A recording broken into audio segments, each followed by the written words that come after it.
इसे मोदी की ताकत ही कहिए कि जो युद्ध लगातार 2.5 साल से अनवरत जारी रहा, वो आज मोदी के दौरे के दौरान कुछ ही वक्त के लिए ही सही, लेकिन थमा जरूर। तो पहले प्रधानमंत्री मोदी ने यही कहानी पुतिन को सुनाई।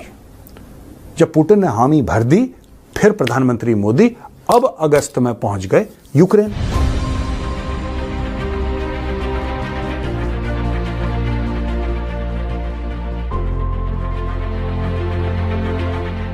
आप गेम समझिए, पहले रशिया गए थे क्योंकि जिसने अग्रेशन करा है, जो सबसे पहले घुसा है, जिसने अटैक करा है, सबसे पहले आपको उसको समझाना पड़ेगा। और मैं एक बात बताऊं, मैं आपको पहले बता सकता हूं कि नरेंद्र मोदी का क्या मैसेज होगा।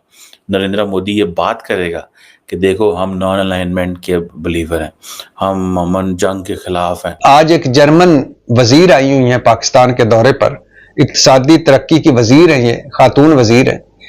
ये पीएम हाउस में मिलने गई वजीर आजम शहबाज शरीफ से। आपने बांग्लादेश में देखा जब वो किसी इशू पे निकल आए थे ना, जब एक दफा हम फैसला कर लें और डेस्परेट हो जाएं, ये डेस्परेट होकर अब निकलेंगे लोग अपने मामलात के लिए। वो एक होता है चेकिंग पॉइंट है, उस पॉइंट पर बैग चेक करवाने के लिए कहा गया इन्हें, तो इन्होंने बैग चेक करवाने से इनकार किया और वापस जाने लग गई कि मैं मुलाकात ही नहीं करती। गजब बेइज्जती है। वो पहुंचे कीव तो इंडियन डायस्पोरा बड़ी तादाद में मौजूद था वहां पर। एक नई तारीख रकम होगी और फिर वो सियासी धमाल पड़ेगा कि धरती लर्ज जाएगी। पीएम मोदी के यूक्रेन दौरे को देखते हुए पुतिन ने भी आज बड़ा फैसला लिया और बोल दिया कि आज यूक्रेन पर हमला नहीं करेगा रूस, क्योंकि उनका दोस्त यूक्रेन में मौजूद है। लेकिन आज जंग बंद कर देना, ये जंग के लिए मीडिएशन करा देना, क्यों कराएगा इंडिया? वाई? ताकि मेरे लिए जो सस्ता तेल आ रहा है वो आना बंद हो जाए। सवाल ही पैदा नहीं होता। ये है वो हमारा हाल, क्या बताऊं। जब चौथा बदतरीन पासपोर्ट हो और पैसे मांगने हो, कशकोल हाथ में हो, वो शहबाज शरीफ की बात के भिखारियों के पास क्या चॉइस होती है, भाग के सड़कें क्रॉस कर रहे होते हैं। वहां तो कोई नहीं अपना कानून तोड़ता, वहां तो जो प्रोटोकॉल है उसके मुताबिक आपको सारा करना पड़ता है। हमारे वजीर आजमों की तलाशी होती है, हमारे वजीर आजमों को एक सिक्योरिटी चेकअप, एक खास सिक्योरिटी से गुजरना पड़ता है।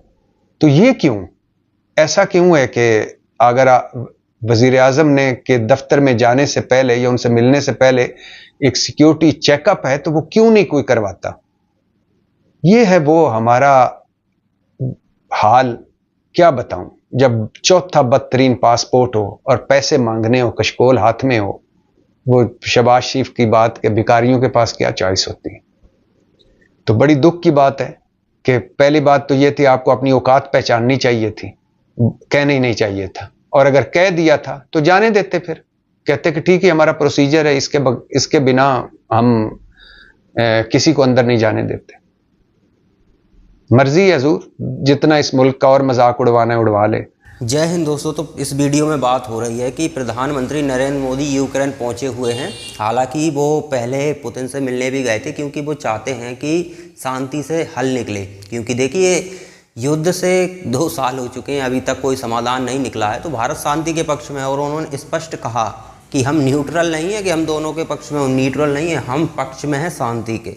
तो प्रधानमंत्री नरेंद्र मोदी पर जो जेलेंस्की काफ़ी भड़के हुए थे रूस में, उन्होंने जब पुतिन को गले मिलाया था, तो अब हालांकि उनको समझ आ गया होगा कि प्रधानमंत्री नरेंद्र मोदी वास्तव में ही शांति के पक्ष में हैं। क्योंकि उन्होंने वहाँ पर गए, वहाँ पर यूक्रेन के राष्ट्रपति ने उन्हें वहाँ पर जो बच्चे मारे गए हैं युद्ध में, उनकी कुछ तस्वीरें वगैरह दिखाई, दोनों वहाँ पर भावुक हो गए थे।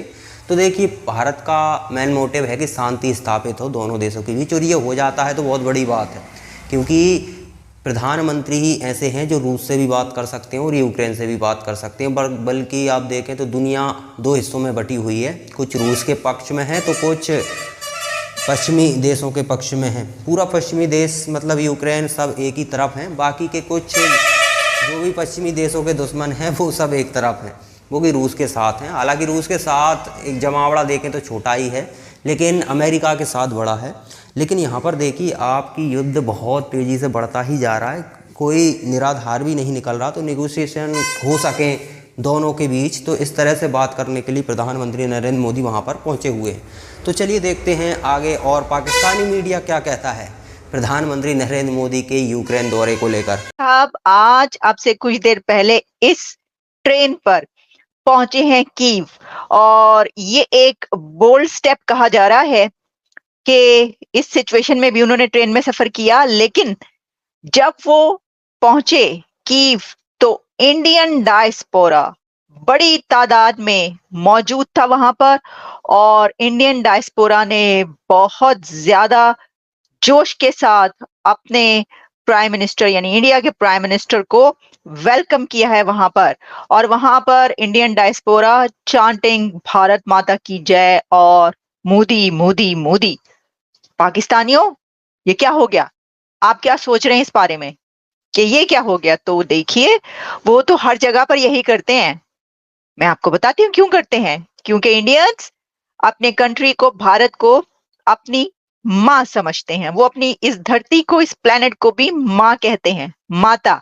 इसलिए वो कहते हैं भारत माता की जय। आप इसको गलत उसमें या ऐसे मत लिया करें, आप भी कह सकते हैं। अगर आप अपनी जमीन को, अपनी कंट्री को अपनी माँ समझते हैं तो आप कह सकते हैं, लेकिन ऐसा रिवाज नहीं है वहां पर। और वरना आप कह सकते हैं पाकिस्तान माता नहीं तो आप माँ कह सकते हैं, पाकिस्तान माँ की जय। या जय नहीं कहना चाहते तो आप कह सकते हैं पाकिस्तान माँ जिंदाबाद। लेकिन जैसा मैंने कहा कि ये रिवाज, ये ट्रेडिशन, ये रूटीन, ये वर्ड्स जो हैं ये इंडिया के हैं। तो इंडियन डायस्पोरा इतना पावरफुल है यूक्रेन के अंदर, कीव में, या मुझे नहीं मालूम था, हमने नहीं सोचा था। ये आप देख रहे हैं ये कैसे लाइन में खड़े हैं। इन सब ने जनाब जो नारे लगाए हैं वहां पर इंडिया के और अपने प्राइम मिनिस्टर के, कि मैं आपको क्या ही बताऊं। अब देखिए, जब हम ये बात कर रहे हैं ना, मैं आपको ये तस्वीरें दिखा रही हूँ। ये मोदी साहब जो वहां पे पहुंचे हैं, ये देख रहे हैं ना आप, क्या हालात वाकयात वहां पे हो रहे हैं। इतना जोश पाया जाता था वहां पर। और देखिए, ये एक तो इसमें ये बात है कि ये जो विजिट है ये बहुत सिग्निफिकेंट विजिट है। कहा जा रहा है कि Modi as a peace maker, Modi को एक पीस मेकर कहा जा रहा है कि वो इस वक्त जिस विजिट पर पहुंचे हैं यहाँ पर, इससे पहले जब वो पोलैंड में थे तो पोलैंड में उन्होंने वहां पर भी जंग नहीं होनी चाहिए इसकी बात की है। तो ऑब्वियसली कि वो व्लादिमीर ज़ेलेंस्की के साथ बात करेंगे कि जंग जो है वो ठीक नहीं है।